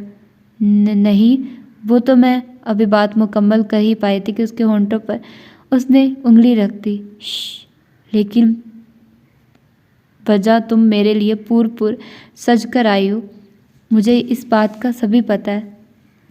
नबाल की जान हलकान कर रहा था तो फिर दानियाल राजपूत पर फ़र्ज़ है कि अपनी बीवी को सराहे। नबाल के कंधे से उंगली ट्रेस करते हाथ तक लाते नबाल की उंगलियों में ज़बरदस्ती अपनी उंगलियां उलझाकर एक ही झटके में नबाल का रुख दरवाजे की जानिब करते उसकी पुश्त से बाल एक साइड पर किए। अपनी कमर पर दानियाल के हाथ की पुश्त का लम्स महसूस करके नबाल ने सख्ती से आंखें मीच ली। रूह को कपकपाती हुई दानियाल के होंठों का दहकता लम्स अपने पुश्त पर महसूस किया। दानियाल ने अपना चेहरा पीछे करके नबाल की तरफ देखा जो थर थर कांप रही थी, और फिर कमर पर अपनी शिद्दतों के निशान देखकर दांतों तले लब दबाए और फिर झुककर फिराक की डोरी दांतों में दबाकर एक ही झटके में ज़ोर से खींचती तो वो टूटती चली गई, जबकि नबाल पहले दानियाल के होंठों का लम्स और फिर टूटती डोरियों को महसूस करके मुंह खोले गर्दन मोड़कर दानियाल को देख रही थी जो शोक आंखों से उसे देख रहा था। नबाल को समझने का मौका दिए बगैर बाजुओं में भरा और बेड के जानिब कदम बढ़ाए। नबाल को नरमी से बेड पर लिटाकर अपने पाँव शूज से आज़ाद किया और शर्ट उतारकर नबाल के करीब फेंकी आंखों से। फिर ये प्यार की बरसात हो न हो, शायद फिर इस जन्म में मुलाकात हो न हो। दानियाल को शर्टलेस देखकर नबाल ने रुख बदलना चाहा, लेकिन दानियाल ने कंधों पर हाथ रखकर ऐसा करने से रोक दिया और आंखों में जज्बात का ठाठे मारता समंदर लिए नबाल को देखने लगा। डोरियां टूटने के बायस फ़िरौक कंधों से खिसक कर नीचे आकर वजूद की रानाइयों को अयां कर रही थी। कंफर्टर खींचकर दोनों के वजूद को ढांपते अपने लब नबाल की ब्यूटी बोन पर रख दिए थे। नबाल के कंधे पर हाथ रखकर उसे पीछे हटाना चाहा। दानियाल ने अपने लब नबाल के दिल के मकाम पर शिद्दत से रखकर चेहरा ऊपर उठाया तो हया और शर्म से नबाल का तमतमाता चेहरा देखकर होंठों पर मुस्कुराहट रेंग गई। झुककर नबाल का होंठ अपने दांतों तले दबाते उसकी आंखों में झांका। मिसिस, आज आपकी भूख का इलाज मेरी कुर्बत ही है, क्योंकि अब यहाँ से फ़रार मुमकिन नहीं। और फिर पूरी शिद्दत से अपनी सांसें नबाल की सांसों से उलझा दी। नवाल की उंगलियों में अपनी उंगलियां उलझाकर गिरफ्त सख्त कर दी और फिर सारी रात दानियाल राजपूत अपनी शिद्दतों से नवाल को सराहता रहा और वो नाजुक जान दानियाल के वजूद के नीचे छुपी उसमें ही पनाह तलाश करती रही। टेरेस के दरवाजे से टेक लगाए बाहर होती बारिश को देखते अब तक की अपनी सारी जिंदगी किसी फिल्म की तरह आंखों के पर्दे पर लहरा रही थी। अपने पीछे मखसूस कदमों की आवाज़ सुनकर माइसा का दिल अलग ही लय पर धड़का। दिल मेरा है ना समझ कितना बेसब्र ये बेवकूफ़ पड़ा। बसाम ने अपना हसार माइसा के गिर्द बांधकर माइसा के बालों में अपना चेहरा छुपा लिया। ये लड़की तो उसकी जान थी जिस पर वो एक आंच भी बर्दाश्त नहीं कर सकता था, और उसने क्या कुछ बर्दाश्त नहीं किया था। अपने गर्दन पर बसाम की गर्म सांसों और फिर नमी महसूस करके माइसा की आंखें भी पल में नम हुई। चाहता है कितना तुझे खुद मगर न जान सका। माइसा ने अपना रुख बसाम की तरफ किया तो उसकी वहशत और टपकाती सुर्ख अंगारा नम हुई आंखें देखकर हलक खुश्क हो गया। बसाम अपना हाथ बसाम के दाएं गाल पर रखा, जिसे बसाम अपने हाथ से नरमी से पीछे करता माइसा की गर्दन में चेहरा छुपाकर अपनी गिरफ्त उस पर तंग करता उसे खुद में भींच गया और फूट फूट कर रोने लगा। बसाम राजपूत जो खुद पर आई तकलीफ या इतने दुख देखने पर भी नहीं रोया था, आज अपने नाम से मंसूब लड़की के दुख पर फूट फूट कर रोया। और वो जो कहती थी कि वो उसे गले लग कर इतना रोएगी कि अपनी हर अजियत उसके दिल में उतार देगी, तो आज उस शख्स को रोता देखकर जान निकलती महसूस हुई। अपने बसाम को माफ़ कर दो माइसा, मैं तुम्हारा मुहाफिज बनकर भी तुम्हारी हिफाजत नहीं कर पाया। आवाज़ में सरगोशी थी। माइसा को तड़पा कर रख गई। क्या वो जान गया था? माइसा ने बुरी तरह अपने और बसाम के चेहरे को पकड़ा और उसकी गर्दन में मुंह छुपाए खड़ा था, बसाम को खुद से नरमी से दूर किया और बसाम की सुर्ख होती आंखों को मैं देखा। माइसा की नम और सुर्ख आंखें देखकर नरमी से अपना लम्स उन पर छोड़ा। इस दर्द दिल की सिफारिश कर दे कोई, यहाँ मिल जाए उसे वो बारिश जो भिगा दे पूरी तरह। अपना हसार बसाम के गिर्द बांधकर अपना सर उसके दिल के मकाम पर रख दिया। नींद आ रही है मुझे, अपनी थोड़ी बसाम के सीने पर टिकाकर कहा तो बसाम का मध्यम कहका गूंजा। मुझे आपसे कोई शिकवा नहीं है, मैं सब कुछ भूल गई हूँ। आप जितनी नींद पूरी करनी है कर लो जाने बसाम, क्योंकि कल से रत जगह करने हैं। बसाम ने अपने होंठ माइसा की नाक पर रखते शोक लहजे में कहा तो माइसा ने हैरत से उसकी जानिब देखा। मतलब? वो उसके बात को नहीं समझ पाई थी। मतलब ये मिसिस, कल के बाद से हर रात मेरी कुर्बत में जागते गुजरने वाली है आपकी। नरमी से माइसा के होंठों को छू कर कहा तो वो बेड से बदक कर उठी। चेंज करने अपनी बात कहकर माइसा पल में ड्रेसिंग रूम में गुम हुई तो बसाम का बेसाख्ता कहका गूंजा। अपने बालों में हाथ फेर कर सोफे पर उछाली और बेड पर बैठ गया। क्या हुआ सर तेरे साथ रहकर न जाने कि होश मुझे न रहा, कि लफ्ज़ मेरे थे ज़बां पर आकर रुके पर हो न सके वो बयान। माइसा को देखकर अपना हाथ बढ़ाया तो माइसा ने झिझकते हुए थाम लिया। बसाम ने झटका देकर माइसा को खींचा तो वो उसके सीने पर आन गिरी। करवट बदलकर माइसा पर झुका तो उसने अपनी पलकें झुका दी। बाहर बरसती बारिश से ज़्यादा बसाम राजपूत का आज तुम्हारे पूर पर बरसने का इरादा है, लेकिन तुम्हारी नींद की वजह से मैं ये काम नहीं करूँगा। उसे गाल से गाल रब करते हुए उसके होंठों पर मुस्कुराहट रेंग गई। बसाम को कंधों से थामकर पीछे किया और उसके सीने पर अपना सर रख दिया। मेरा तो आपको बहुत से नखरे दिखाने का इरादा है। बसाम के सीने पर थोड़ी टिकाकर मासूमियत से आंखें पटपटाते हुए कहा तो बसाम ने अपनी गिरफ्त माइसा की कमर पर सख्त की। ऐसी की तैसी तुम्हारे इन नखरों की। मैं तुम्हारे नखरे इस काम में बिल्कुल भी बर्दाश्त नहीं करूँगा और ना ही तुम्हारी मनमानियाँ चलने दूंगा। उसकी ब्यूटी बोन पर लब रखकर बोझल लहजे में सरगोशी की तो माइसा ने खिलखिलाते हुए बसाम को देखा और नरमी से अपने होंठ बसाम के होंठों पर रख दिए, जिस पर बसाम ने अपनी शिद्दत में इजाफा करते कतरा कतरा माइसा की सांसें खुद में अंडेलने लगा। नरमी से पीछे हटते माइसा ने अपना चेहरा बसाम की गर्दन में छुपाकर आंखें मूंद ली। धड़कन तेरा ही नाम जो के आंखें भी पैगाम ये दे। तो उन्होंने कंधे झुकाए। आपने 2 दिन से मेडिसिन क्यों नहीं ली? मुझे इनकी ज़रूरत महसूस नहीं हुई, मैं बिल्कुल ठीक महसूस कर रहा हूँ। रिजवान साहब ने अपना चश्मा उतारकर साइड पर रखते अपने कदम बिस्तर की जानिब बढ़ाए तो हयाम ने तासुब से सर हिलाकर मेडिसिन बॉक्स में रखी। आप अनान और मायसा से भी ज़्यादा तंग करते हैं। हयाम के कहने पर रिजवान साहब ने मध्यम कहका लगाया। और तुम हमें हद से ज़्यादा बर्दाश्त करती हो तो हमारा क्या कसूर? रिजवान साहब ने अपना सर तकिए पर टिकाते कहा तो हयाम ने घूर कर उन्हें देखा। जब तक आप ये सूप नहीं पिएंगे सोने की कोशिश भी मत कीजिएगा। बाहर देखिए सर्दी कितनी है और यह आपकी सेहत के लिए बहुत ज़रूरी है। हयाम ने खिड़की की जानिब इशारा करते कहा तो उन्होंने अपनी आंखें मूंद ली जैसे कोई फ़र्क ना पड़ा। जाकर अपनी नानी को पिलाओ, उन्हें ज़्यादा ज़रूरत है। रिजवान साहब के बड़बड़ा कर कहने पर हयाम को अंदाज़ा हो गया फिर आज नानी ने कुछ कहा होगा। वो पी चुकी हैं, ये और मैं आपके लिए ले आई, हयाम ने आम से लहजे में कहा तो रिजवान साहब ने दुख से आंखें खोलकर उसकी जानिब देखा। मतलब उनका बच्चा हुआ? उफ डैड, क्या बातें करते हैं, आप तीनों के लिए बनाया था, अब पिए वरना ज़बरदस्ती मेडिसिन भी खिलाऊंगी। बाउल उनकी जानिब बढ़ाते कहा तो वो उठकर बैठ गए। रिजवान साहब को सूप पिलाकर किचन में आई, अपने लिए दूध गर्म किया और कदम कमरे की जानिब बढ़ाए। बेड पर बैठकर साइड ड्रा खोला और उसमें से मेडिसिन निकालकर अपने हाथ पर रखी और फिर दूध के साथ उसे निगल लिया। बारिश तो रुक गई मगर काले बादल अभी भी छाए हुए थे। अपने कंधों पर अच्छे से शॉल लपेटकर हयाम ने अपने कदम लॉन में रखे जहाँ लॉन के बीचों बीच बने फाउंटेन में शफाफ पानी बह रहा था। ये फाउंटेन नब्बाल ने ज़िद करके यहाँ बनवाया था, मगर जब गुलाब के फूल की शेप का ये फाउंटेन बना तो उससे लॉन की खूबसूरती में बेहद इजाफा हो गया। हयाम ने कुछ सफ़ेद और गुलाबी फूल तोड़कर फाउंटेन के पास आई और फिर उसकी पत्तियाँ तोड़कर फाउंटेन के पानी में डाल दी। अपने हाथ ठंडे यख पानी में फेरे तो इतने ठंडे पानी से पूरे जिस्म में कपकपाहट तारी हो गई, मगर पानी में हाथ फेरने का अमल जारी रखा जिससे फूलों की पत्तियाँ कभी आगे होती और कभी पीछे। हाय बेबी, अपने अक्कब से आने वाली आवाज़ पर हयाम का हाथ कुछ पल के लिए साकित हुआ, फिर सर झटक कर खड़ी हुई और रुख पीछे खड़े फहद की जानिब किया जो चेहरे पर मकरू मुस्कुराहट लिए हयाम को देख कम घूर ज़्यादा रहा था। फरमाइए, हयाम ने सर्द लहजे में इस्तफार किया तो वो उसकी संजीदगी पर गड़बड़ा गया, मगर फिर डीठ बना धीमे कदम चलता हयाम से 2 कदम के फासले पर रुका। जबकि हयाम सर नज़रों से उसका जायज़ा ले रही थी। कैसे ना पहचानती उस शख्स को कि उसकी वजह से वो कितना परेशान हुई थी और उसने हयाम के बारे में क्या क्या नहीं सोचा था, जो बेफिक्र सा उसके सामने खड़ा था जैसे वो कभी उस तक पहुंच ही नहीं पाएगी। फ्री हो तो लंच करने चले?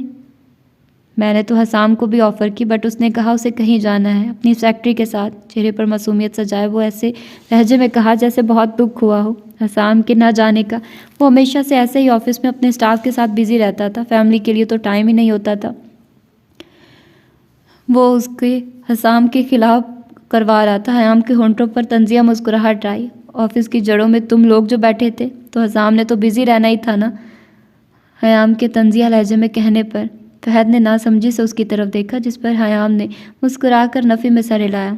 अभी वो पड़ती कि फहद ने उसकी शॉल पकड़कर अपनी जानिब खींचा, जिस पर हयाम ने सटपटाकर उसकी जानिब तेज़ नज़रों से देखा, जो शॉल का कोना हाथों में थामे खड़ा था। इससे पहले हयाम कुछ कहती कि अगली अफ्ताब पर पहुंचा होकर पीछे हटी। शाम जो वाइट पैलेस के लॉन में वॉक कर रहा था, फहद को बाहर जाते देख कुछ सोचते हुए उसके पीछे आ गया और जब वो राजपूत मैंशन में दाखिल हुआ तो हसाम का दिल किया उसकी टांगें तोड़ दे। जब हसाम पोर्च से होता हुआ लॉन की तरफ आया तो फहद को किसी से बात करता देख रुका, मगर जब शॉल खींचने पर हयाम पलटी तो गुस्से से हसाम की रगें तन गई। तन फन करता फहद के सर पर पहुंचा और पीछे से उसके बाल मुट्ठी में पकड़कर फाउंटेन किनारे पर उसका सर इतनी शिद्दत से मारा कि पल में खून बहता हुआ फाउंटेन के पानी को रंगता चला गया। जबकि हयाम आंखें फाड़े कभी फहद को देखती जो दर्द से चिल्ला रहा था और कभी हसाम को जिसका चेहरा गुस्सा जब्त करने की कोशिश में लाल भभोका हुआ था। गर्दन की रगें तनी हुई थी। गुस्से के बायस तेज तेज सांसें भरते फहद को कॉलर से थाम कर अपने सामने किया।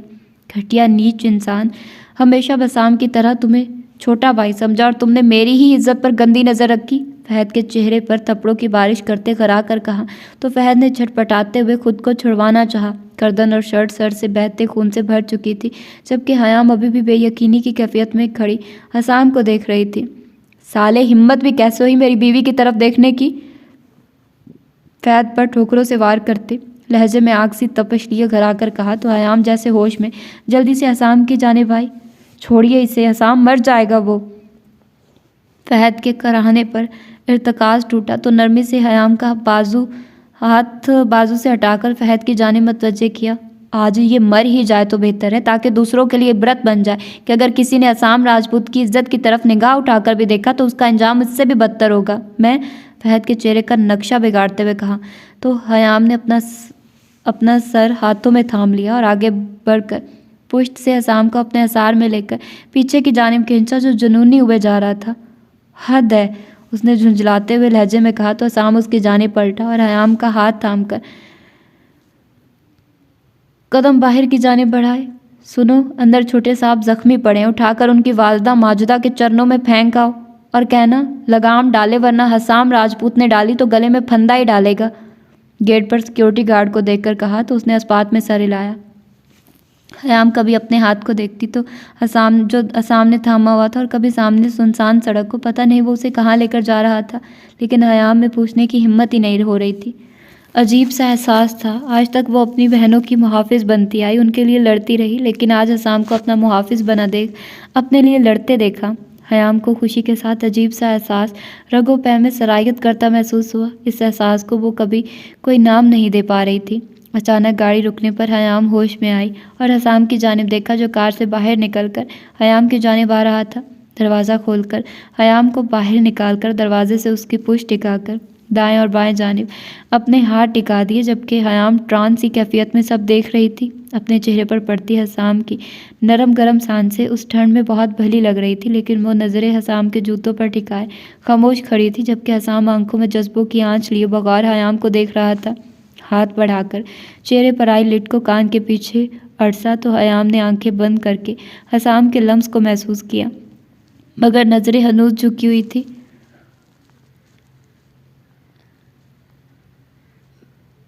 मेरा उसके पास हयाम अभी अपना जुमला पूरा करती कि हयाम ने उसकी बात काट दी। अल्फाज कभी भी रूह पर लगे घाव का मदावा नहीं कर सकते, हनूज नज़रें झुकाए कहा। तो हसाम ने बेबसी से अपने जबड़े भींचे। एक मोहब्बत करने वाले शख्स के अल्फाज में इतनी तासीर तो होती है कि उन घाव पर अपने अल्फाज से मरहम रख सके, उनकी तकलीफ़ को कम कर सके। अगर फिर भी मैं नाकाम ठहरा तो अपने मोहब्बत भरे लम्ब से उन घाव को भर दूंगा। मुझे एक मौका तो दो ज़िंदगी।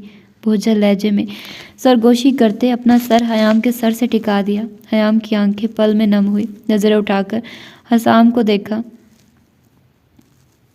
हाथ बढ़ाकर हयाम की आंख के कोने से आंसू साफ किया और अपना हाथ हयाम के गाल पर टिका दिया। खुदा गवाह है कि हसाम राजपूत ने कितनी शिद्दत से तुम्हें चाहा है। तुमसे दूरी हसाम राजपूत के लिए बहुत जानलेवा साबित हुई है। ये मत समझना कि तुम बिन मरा नहीं तो मर नहीं सकता। बस बोझल नम लहजे में कहता वो हयाम को साकित कर गया। आखिरी बात पर हयाम ने तड़प कर अपना हाथ हसाम के होंठों पर रखा, जिस पर शिद्दत से हसाम ने अपने लब रखे और हाथ होंठों से हटाकर अपने दिल के मकाम पर रख लिया। मुझ पर रहम करो हयाम, तुम्हारा हिज्जर बहुत जानलेवा है। वो उसके सर से सर टिकाते हुए अपनी आंखें मूंद ली। हसाम की नज़रों की तपिश पर हयाम ने आंखें खोली और उसकी नज़रें अपने होंठों पर देखकर पीछे खिसकना चाहा। जब हसाम ने झुककर अपने लब हयाम के लबों पर रखने चाहे तो हयाम ने चेहरा फेर लिया। हसाम ने बेबसी से उसके कपकपाते वजूद की तरफ देखा, फिर दोनों के दरमियान थोड़े गर्द से फासले को समेट कर आगे बढ़ा और अपनी शॉल में हयाम को लेकर उसका हसार पार किया।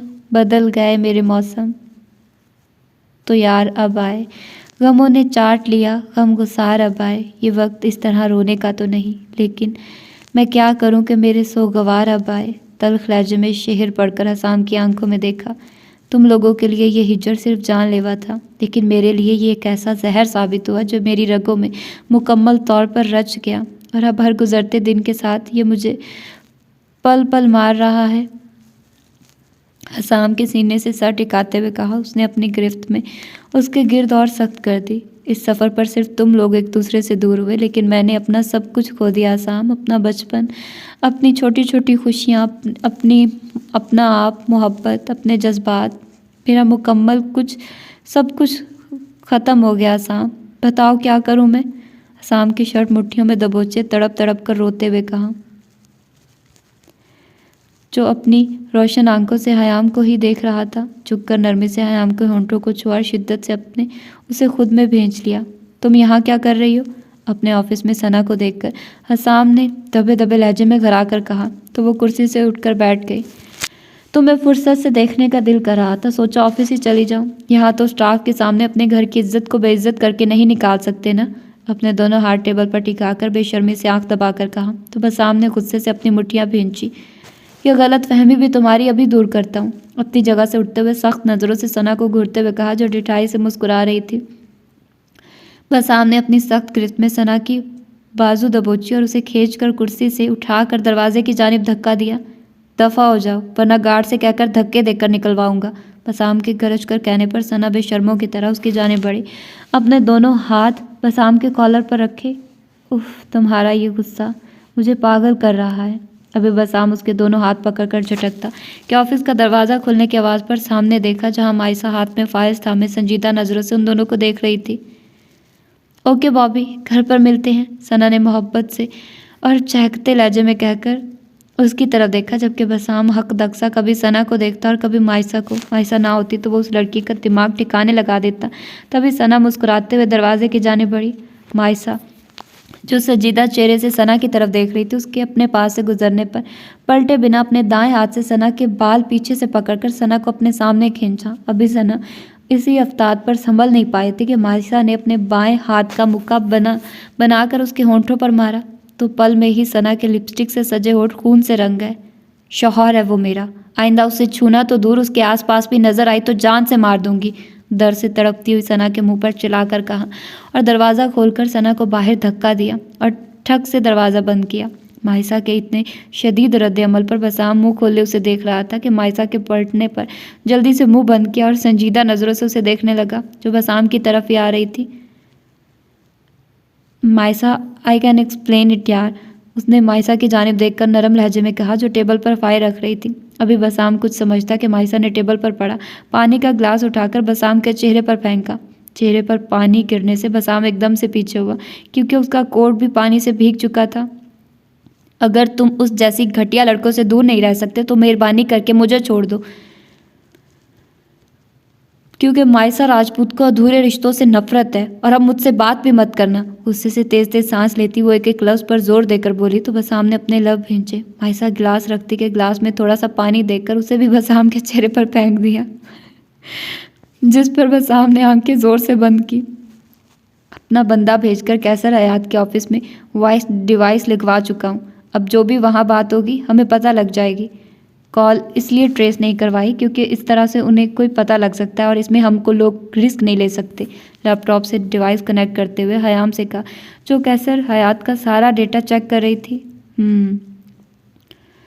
इनकी हिफाजत के लिए अरहम ने सवालिया लहजे में पूछा। अल्लाह के घर से ज़्यादा महफूज जगह कौन होगी? वो वहाँ होंगे तो मैं हर फिक्र से आज़ाद होंगी, अच्छे से कंसंट्रेट कर पाऊँगी। बाकी सब अल्लाह की अमान में, और दुश्मन के झुंड में भी आप आँच न आने दें, उस ज़ात से यकीन है। लेकिन सब नाना नानी की मुहाफिज उनकी हिफाजत की टेंशन लेंगे। हयाम ने कहने पर अरहम अपनी कुर्सी से उठा। चलो मैं चलता हूँ, अगर कोई इन्फो मिली तो तुम्हें मैसेज कर दूँगा। मुझे भी आज ऑफिस जाना है। एक्चुअली आज जिनसे है वो मेरे पुराने क्लाइंट हैं, तो इसीलिए मुझे माइसा ने फ़ोन करके बुलाया है। चलो साथ ही चलते हैं, अरहम ने बाहर की जानिब जाते कहा, तो हयाम ने भी अपने कदम बाहर की जानिब बढ़ाए। वाइट शर्ट पर ब्लैक एंड वाइट कॉम्बिनेशन की जैकेट और ब्लैक पैंट पहने, हयाम बालों की टेल पोनी किए, ग्रे आंखें संजीदगी लिए उस वक्त ऑफिस में मौजूद थे। हयाम ने मीटिंग रूम में निगाह दौड़ाई, जबकि ऑफ वाइट शर्ट के साथ ब्राउन पैंट और ब्राउन ही जैकेट पहने माइसा हयाम के दाएं जाने बैठी थी, जबकि हयाम सरबराही चेयर पर बैठी मीटिंग स्टार्ट करने वाली थी कि तभी दरवाज़ा खुलने पर हयाम ने नज़रें उठाकर सामने देखा, जहाँ से हसाम और बसाम दाखिल हुए। सबको सलाम करके हसाम के बिल्कुल सामने वाली चेयर माइसा के सामने वाली चेयर से सेक्रेटरी को उठाकर बैठ गया, जिस पर माइसा ने दांत पीसे ग्रे पैंट कोट में, हसाम बिल्कुल ब्लू पैंट कोट में। बसाम अपनी मर्दाना वजाहत से सबको अपनी जानिब मुतवज्जे कर रहे थे। हयाम ने सर झटक कर मीटिंग स्टार्ट की, जबकि माइसा प्रोजेक्टर पर शो होने वाले तस्वीर के पॉइंट सबको क्लियर कर रही थी। ये स्लाइड 1 मिनट, हयाम बैक करना इसे, संजीदा आवाज़ पर। हयाम ने उसकी तरफ देखा, जो अब उठकर उसकी तरफ जाता एन हयाम के पीछे खड़े होकर उसके हाथ से प्रोजेक्टर लेकर पॉइंट दोबारा से समझाना। माइसा कन्फ्यूजन न रहने हनूज लैपटॉप पर उंगली रखे कह रहा था, तो माइसा सर हिलाकर फिर से समझाने लगी, जबकि बसाम ने अपने भाई की हरकत पर चेहरा झुकाकर मुस्कुराहट छुपाई। पीछे हटिया शाम, मायसा ने खा जाने वाली नज़रों से उसकी तरफ देखते हुए कहा और आहिस्ता आवाज़ में कहा। तो शाम ने मखमूर नज़रों से हयाम के लबों को खुद के इतने करीब देखा, फिर इर्द गिर्द निगाह दौड़ाई तो सब स्क्रीन की जानिब मतवज्जे थे, जबकि हयाम ने रुख मोड़ लिया। फिर आहिस्ता से झुककर हयाम की गर्दन पर अपने लब रखकर शिद्दत भरा लम्ब छोड़ा। अभी हयाम पीछे देखती कि हसाम ने अपने दांत हयाम की गर्दन पर गाड़ दिए। तकलीफ पर हयाम ने सख्ती से अपने लब खींचे, जबकि हसाम अब अपनी जगह पर जाकर बैठ चुका था। अपने निचले होंठ पर अंगूठा फेरते हुए हयाम को देखकर आंख दबाई, जिस पर हयाम ने सटपटाकर अपना सर लैपटॉप पर झुका लिया। लोफर इंसान। फिर अपने भाई की जानिब शौक मुस्कुराहट लिए हयाम को ही देखने लगा और फिर अपने वाली को, जो आज ज्वालामुखी बनी हुई थी। उसने सर झटक कर मोबाइल की तरफ देखा और मैसेज सेंड किया और कुर्सी से पुश टिका दी। दानियाल पीछे हटिए, देखिए कितना टाइम हो गया है। नबाल ने दानियाल को खुद से पीछे करते हुए झुंझला कर कहा। क्या है यार, सोने दो, अभी रात भर भी नहीं सोने दिया। नबाल को खुद में दबोचते हुए और मखमूर लहजे में कहा तो वो सटपटा गई। पहले तो खुद सारी रात अपनी मनमानियां करता रहा। सुबह 6 बजे के बाद नबाल की नींद से बंद होती आंखों को देखकर उसे सोने दिया। नबाल को सोते हुए भी दानियाल के लबों का लम्स कभी अपने होंठों पर, कभी गर्दन पर जा बजा महसूस होता रहा। जागती उठती कैफियत में वो सही तरह से सो भी नहीं पाई थी और वो अब ढीठ बना सो रहा था। और जब उसकी आंख खुली तो घड़ी दोपहर के 2 बजा रही थी। वो जानती थी अगर उसका मोबाइल खामोश पड़ा तो ज़रूर हयाम ने नानी को संभाल लिया होगा, वरना अब तक न जाने वो कितनी बार कॉल कर चुकी होती। नानी प्लीज़, नबाल ने अपने हाथ दानियाल के कंधों पर रखकर बेबसी से कहा। तो दानियाल ने चेहरा उठाकर उसकी जानिब देखा। नबाल की आंखों में रज्जके की सुर्खी देखकर दानियाल के होंठों पर मुस्कुराहट आई तो नबाल ने नामहसूस अंदाज में कंफर्टर अपनी गर्दन तक खींच लिया, जिस पर दानियाल का मध्यम कहका गूंजा। नबाल के चेहरे पर अपनी उंगलियां फेरते हुए नज़र से नबाल को देखा। ऐसे क्यों देख रहे हैं? नबाल ने अपने लब चबाते हुए कहा। तो दानियाल ने अंगूठे की मदद से नबाल के लब आज़ाद करवाया और नरमी से उन्हें छुआ। यही कि कल तुम इस रंग में लाल परी लग रही थी, या मेरी गुर्बत का रंग इस रंग से ज़्यादा गहरा है? नबाल के गाल पर अपनी बियर्ड रब करते हुए कहा। तो नबाल ने अपनी आंखें मूंद दी। फिर क्या ज़्यादा गहरा लगा आपको? दानियाल के बालों में हाथ फेरते हुए नबाल ने इस्तफार किया। ऑफ कोर्स, दानियाल राजपूत की मोहब्बत और शिद्दतों का रंग। बोझल लहजे में सरगोशी की तो नबाल के होंठों पर मुस्कुराहट रिंग गई। अब मुझे घर छोड़ दें, अब तो टाइम भी गुजर गया। छोड़ो, आज रात रहने दो, कल तुम्हें छोड़ दूंगा। काम ख़त्म नहीं हुआ मेरा आज, न जाने इतना ज़्यादा काम पड़ा। पीछे हटिए और शराफत से छोड़कर आइए मुझे, दानियाल को पीछे करते हुए कहा। तो दानियाल बेड पर चत लेट गया और अपने बाजू इर्द गिर्द फैला लिए। जालिम बीवी, कल अपनी अदाओं से घायल किया और आज जाने की बात से, दानियाल ने अफसोस भरे लहजे में कहा। तो नबाल का खूबसूरत कहका रूम की फ़िज़ा में गूंजा। तो दानियाल ने आंखें बंद करके उस खूबसूरत खनक को महसूस किया। मायसा के रूम से निकलते ही बसाम तेज़ कदमों से उसके पीछे रूम से बाहर निकला।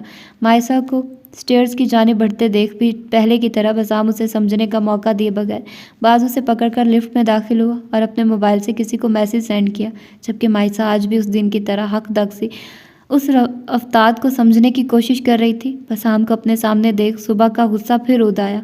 यह क्या बदतमीज़ी है बसाम? छोड़िए मुझे, और आपको पता है मुझे लिफ्ट से डर लगता है। ये फजूल हरकत क्यों की आपने? मायसा ने खा जाने वाली नज़रों से बसाम को देखा, जिसके चेहरे पर मुस्कुराहट सजाए उसे देख रहा था। तुम्हारी तबीयत ख़राब हो जाती है, इसीलिए तो ये फजूल हरकत की है, बसाम ने कंधे झुकाकर कहा। तो मायसा ने हैरान नज़रों से उसकी जानिब देखा। अभी वो कुछ कहती, इससे पहले लिफ्ट एक झटके से रुकी। तो मायसा ने डर कर इर्द गिर्द और फिर बसाम की जानिब देखा, जो हनूज वहीं खड़ा है। ये क्या हुआ है कि क्यों बंद होगी है? बसाम लहजे में डर समोए उसने मायसा ने बसाम से इस्तफार किया। तो उसने कंधे झुकाए। पल में मायसा का जिस्म पसीने से भीग गया। नज़रों से अपने सामने खड़े उस शख्स को देखा जिसके इत्मीनान में रत्ती बराबर फर्क नहीं आया था। आपने जानबूझकर किया? अपनी अखड़ती सांसों पर काबू पाके उसने इस्तफार किया। तो बसाम का मध्यम कहका लिफ्ट में गूंजा। जी जाने बसाम, आप मुझे मारना चाहते हैं? ऐसे क्यों कह रही हो?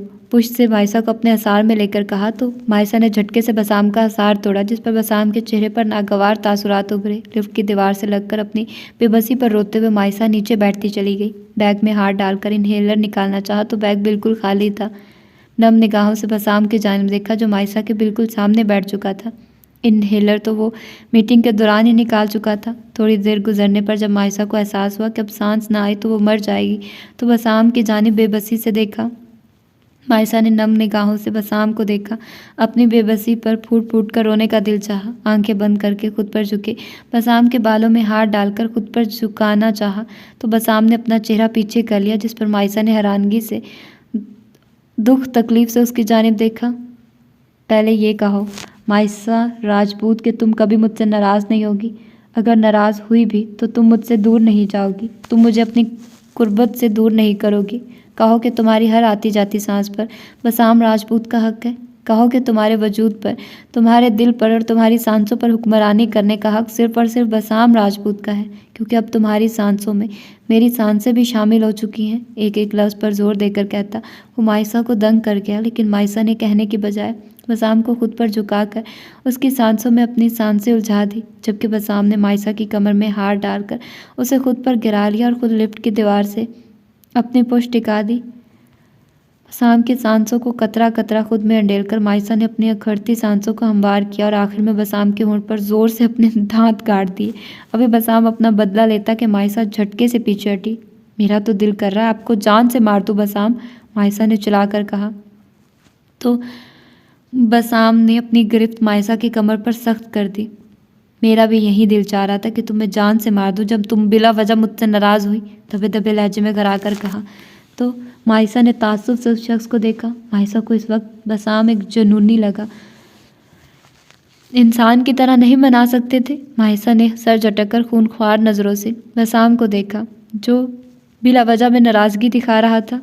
मेरी बात से नशीन कर लो मायसा राजपूत, अगर किसी तीसरे या किसी भी वजह से तुम मुझसे नाराज़ हुई या दूर गई तो मैं बसाम राजपूत सच में तुम्हारी सांसें छीन लूँगा, मायसा के बाल कान पीछे अड़सते हुए कहा। तो मायसा ने खफा नज़र बसाम पर डालकर रुख फेरना चाहा और फिर उसे समझने का मौका दिए बगैर उसके होंठों पर झुक गया। मायसा के होंठों को सख्त गिरफ्त में लेते अपनी शिद्दतें उस पर निछावर करने लगा। अपना एक हाथ मायसा के बालों में और दूसरे हाथ से उसके हाथों को पीछे पुश्त पर बांध दिया। मुझे तुम्हारी सांसों का नशा हो गया है, मायसा के सर से अपना सर टिकाकर शिद्दत से कहते मायसा को अपनी बेतरतीब हुई सांसों को संभालने का मौका दिए बगैर दोबारा उसे मायसा पर झुक गया। और मायसा राजपूत को ये 20 मिनट अपनी ज़िंदगी के तवील तरीन मिनट लगे। तो ये था इस नावल का आज का पार्ट। होप सो कि आप लोगों को पसंद आया होगा और आप लोगों ने इस नावल को एंजॉय किया होगा। तो इसकी अगली एपिसोड भी आप लोगों को आज ही मिल जाएगी कंप्लीट। तो अपना ढेर सारा ख्याल रखिएगा, मुझे दुआ में याद रखिएगा। मिलते हैं इंशाल्लाह इसकी छठी एपिसोड में। अल्लाह हाफिज़।